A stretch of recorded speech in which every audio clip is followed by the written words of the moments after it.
संख्याओं के बीच के संबंध से संबंधित प्रश्नों को करेंगे जो आपके सभी प्रतियोगी परीक्षाओं में पूछे जाते हैं। इस टाइप के प्रश्न आपके सभी प्रतियोगी परीक्षाओं में पूछे जाते हैं। आरआरबी एनटीपीसी 2019 में पूछा गया है। यह प्रश्न भी बहुत महत्वपूर्ण है। यदि किसी संख्या का 9वां भाग उसके 10वें भाग से 4 अधिक है तो वह संख्या होगी। 9वां भाग, कौन भाग? 9वां भाग a = 9 और b इक्वल कर दीजिए 9वां भाग उसके 10वें भाग 10 और अधिक कितना है तो लिख दीजिए अधिक जो है 4 है।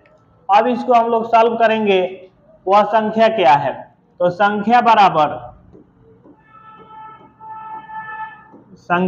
बराबर जो बड़ा होगा उसमें से छोटा घटाएंगे तो b माइनस, नहीं ऊपर में क्या करते हैं, b into a by b minus a into अधिक, जितना अधिक है। ठीक है, अब आप यहाँ पे पाएंगे 10 गुने 9 अब बटा 10 माइनस 9 गुने अधिक कितना है तो 4 अधिक है। अब ये हो जाएगा 9 चौका 36, 360, 10 में से 9 गया 1, तो यहाँ पे सही जवाब इसका होगा ऑप्शन बी। इस टाइप के प्रश्न को जो है आप इस तरह से सॉल्व कर सकते हैं आसानी से। अगर एक का अंतर है 9वां 10वां भाग है तो तीनों को गुना कर दीजिए, 9 गुने 10 गुने 4।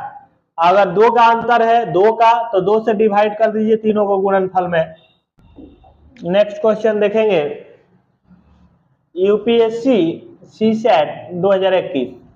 यदि कोई संख्या 31 से उतनी ही बड़ी है जितनी वह 75 से छोटी है, वह संख्या क्या होगी? इन दोनों को जोड़िए, 31 प्लस 75, इस टाइप के क्वेश्चन को ऐसे बनाइए। ठीक है, जोड़ के आधा कर दीजिए तो ये हो जाएगा आपका 106 का आधा 53। कितना हो जाएगा? 53, 53। इसमें ऑप्शन डी होगा आपका, यही सही होगा। जांच भी सकते हैं इसको, 53 माइनस 31 कैसे जांचेंगे कि हमारा आंसर सही है? तो 53 माइनस 31 कीजिएगा 22 आएगा। आया? इसको नोट कीजिए। आप क्या कीजिए 75 कीजिए, देखिए तो कितना आ रहा है 22, तो इक्वल ही आ रहा है, जितना छोटा है उतना बड़ा है 22 का, तो इसलिए इसका आंसर जो होगा 53 होगा इस प्रश्न का सही जवाब। नेक्स्ट क्वेश्चन देखेंगे, यदि किसी संख्या का 40% 60% यानी दोनों का 40%, संख्या का 40% और 60% का अंतर 32 है तो वह संख्या क्या होगी? तो हम लोग क्या करेंगे, इसको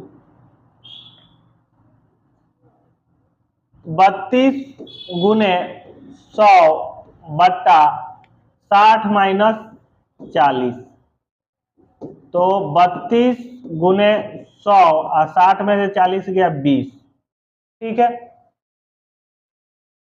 0 से 0 काट दीजिए, 2 से 16 बार में 32 को काट दीजिए, 16 में 160 आंसर सही है। अब नेक्स्ट क्वेश्चन को देखते हैं,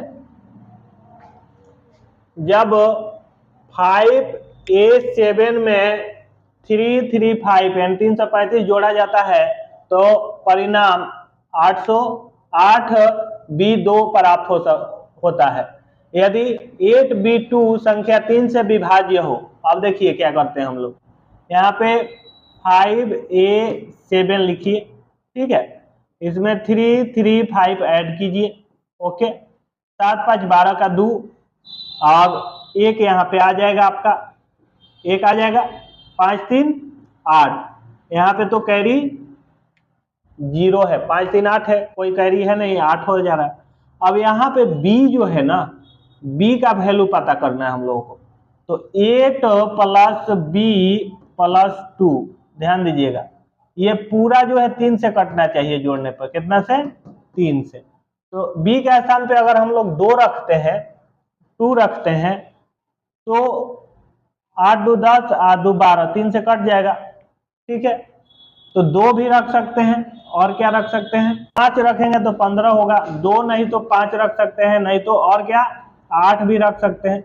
अब वेरीफाई करना है कि यहाँ 3 1 4 है, 4 है, ठीक है। तो 3 1 4 और बी का वैल्यू कितना आएगा, 4 से अधिक आएगा यानी 5, 5। तो ए का वैल्यू कितना होगा, ध्यान दीजिएगा, 3 3 1 4, 5 में से 4 घटेगा, एक का वैल्यू, ए का वैल्यू 1 आएगा। ए इक्वल कितना आएगा, कैसे, 5 माइनस 3 प्लस 1 यानी 4, ए इक्वल 1।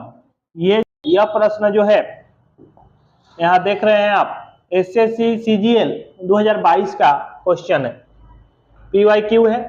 एक संख्या और उसके वर्ग का योग पहले 3 अभाज्य संख्याओं के गुणनफल के बराबर है, वह संख्या क्या है।